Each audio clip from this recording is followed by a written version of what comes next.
مظهری ذکر کوي چې حضرت داود علیه السلام د الله جل شانه نه تپوس وکړو چې یا الله ته چې د بندگانو عملونه په کومه تله کې تلی نو هغه تله خو راته لږه وښایه. نو الله جل شانه ورته د هغه تلې صرف یو چابړی ښکاره کړ. نو حضرت داود علیه السلام بېهوشه شو. چې کله په هوش کې راغی نو ویل چې الله دا خو دومره لویه تله ده چې د مشرق نه تر مغربه پورې ټول مخلوقات پکې راځي، و اسمانونه و ځمکې چې پکې واچې نو دا تله پې ډکېږي نه. نو ای الله دا به کوم یو عملي چې بندې وکړي او دا چابړی پې ډک شي. کم خلک چې د رمضان المبارک په تیریدو سره ډایرک په ګناهونو باندې ورله، په نافرمانو باندې ورله او په لویو لویو ګناهونو کې مبتلا شو، په بې پروایي سره په دغه کې اخته دي او هیڅ احساس ورته نه کیږي. نو ای زما مسلمان وروره او ای زما نوجوان وروره او ای زما مسلمان خورې، ته دا ومنه، ته په دې یقین وکړه چې جبریل امین کومې خیرې کړې وي نو هغه خیرې ستا په حق کې قبولې شوي دي. جبریل امین چې کومې خیرې کړې وي او نبی علیه السلام د منبر په پوړو باندې خته او جبریل امین یو خیره دا وکړه چې د رمضان المبارک میاشت پې تیره شوه او د ده بخښنه ونه شوه نو الله دا بنده هلاک کړي. نو خیرې جبریل امین وکړه او جبریل امین د ځانه یو حرف هم د خولې نه نشي ایستی، دی د الله په حکم کړي دي. الله ورته ویلي چې داسې خیرې ته وکړه او د نبی علیه السلام په مخ کې وکړه او نبی علیه السلام ته حکم و چې هغه پې امین ویو.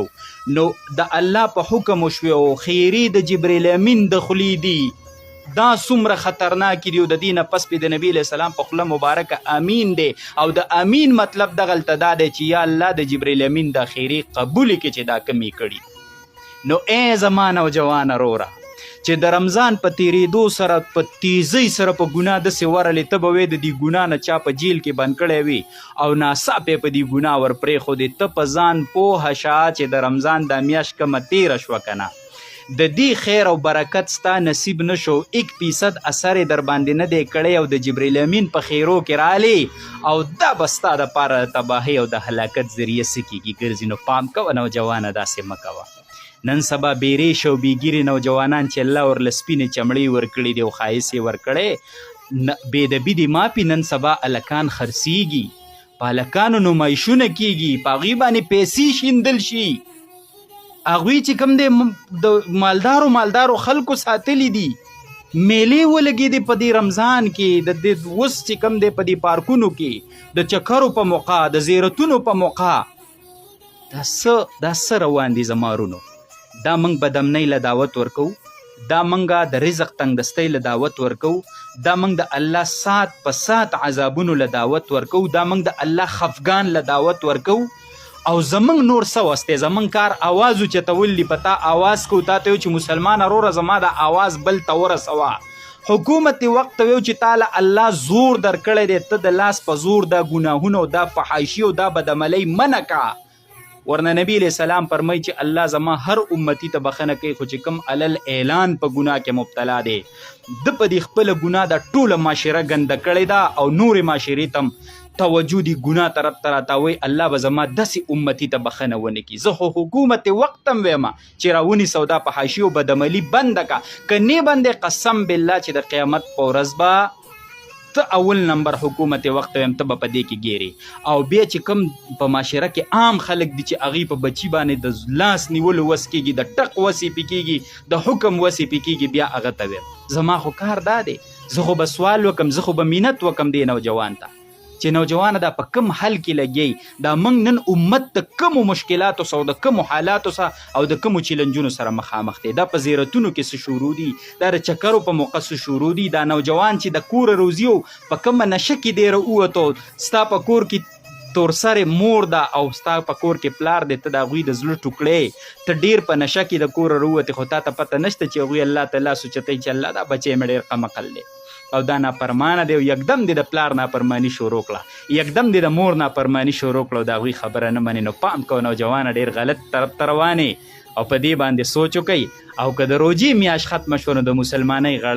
مسلمانۍ رسۍ د غاړې نه ده وتلي، د کلمې طیبې رسۍ د غاړې نه ده وتلي. لږ په هوش او حواس کې اوسېږه چې موږ مسلمانان مرګ لرو، ورځ د آخرت لرو، د الله مخکې ودرېدل لرو او حساب او کتاب لرو. باقي به د الله د رحم او د فضل سوال کو او امت ته به دا نصیحت او پیغام رسو. وصلی الله علی النبی الامین. ته چې کم نیک عمل کې نو د دې دریو خبرو خیال پکې ضرور ساته نو دا عمل به دی الله ته قبولی او ثواب به پې درکوي او که چرته د دې دریو خبرو خیال دی پکې نه ساته یا ستا په نیک عمل کې په دې دریو خبرو کې یوه خبره هم کمه وه نو دا یاد ساته چې په دې باندې تعالی الله اجر نه درکوي او دا عمل دی د الله په نزد هیڅکله قبوله نه دی. نو راځئ چې موږ او تاسو معلوم کو چې دغه درې کمې خبرې دي که چېرې زموږ په نیکو عملونو کې وي نو دا ښه خبره ده چې قایم پې پاتې شو او که چېرې زموږ په نیکو عملونو کې دغه درې خبرې نه وي یا پکې یوه نیمه کمه وي نو چې موږ یې پکې پیدا کړو هسې نه چې موږ نیک عملونه کوو او زموږ نیک عملونه د الله په نس برباد وي او موږ ته پې هېڅ اجر میلاو نشي. ګوره جي دغه دریو خبرو کې د ټولو نه اولنۍ خبره د اسلام او د ایمان ده چې ته کوم نیک کار کې نو ته به مؤمنې ته به مسلمانې د کافر یو نیک عمل هم الله ته قبول نه دی که هغه هر څومره د نیکۍ کارونه کوي. پښتانه متل کوي هندو ستړی او خدای ناراضه. هغه چې څومره ښه کارونه کوي دنیا کې الله بدلی ورکوي او آخرت کې د هغه هېڅ برخه نشته او مسلمان خو نیک عملونه د دې دپاره کوي چې دنیا کې خو د رزق واده هسې الله کړی خو چې آخرت کې مو برخه څه شي پیدا شي. نو د ټولو نه اول خبره د ایمان او د اسلام ده چې ته به مسلمانې صحیح شوله. دویمه خبره کمه ده چې ستا نیک عمل به د هغې په وجه قبلیږي نو هغه اخلاص دی. کله چې ستا په عمل کې اخلاص وي ریا پکې نه وي ښودنه نه وي دکلاوه نه وي او خالص د الله د رضا دپاره وي نو دا عمل به د الله په نس څه وي قبول وي. هغه عمل دی په ظاهره وړوکی ولې نه ډیر کم او ډیر وړوکی دی ولې نه خو چې په ده کې اخلاص وي نو په تله د میزان کې به دا درونی او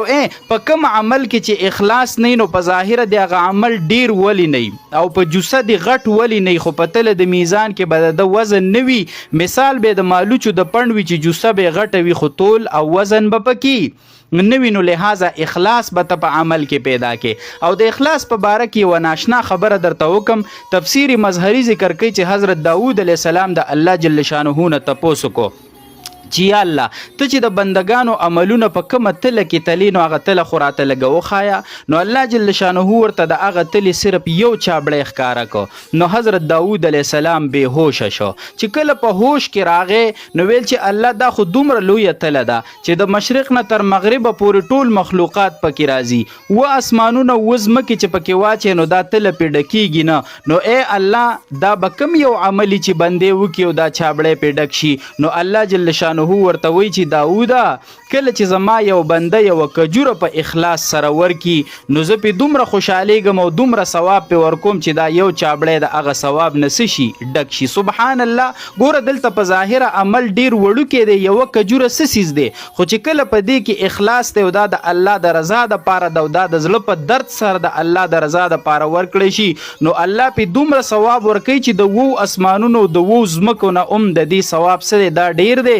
او دغه چابړی پې ډکېږي. نو دویم نمبر اخلاص دی جي. او دریم نمبر چې کله ته نیک عمل کې چې دا په طریقه د پیغمبر وي دا د ځان نه جوړ شوی عمل نه وي دا بدعت نه وي دا رسم نه وي او دا طریقه د پیغمبر وي او د الله د پیغمبر د دین او د شریعت وي که دا د ځان نه جوړه کړی شوې خبره او رسم او بدعتو نو بیا تا ته په دې باندې اجر نه میلاویږي بلکې الټه ته په دې باندې څه ګرځي ګناهګار ګرځي. اوس موږ او تاسو له پکار دي چې موږ په دې دریو خبرو هم نظر واچو بیا په خپل نیک عملم نظر واچو چې آیا دا پکې شته او که نشته نو که نه چې پیدا کو پکې او دا نورو مسلمانانو ته ورسو چې هغوی په خپلو اعمالو نظر واچي. وصلی الله علی النبی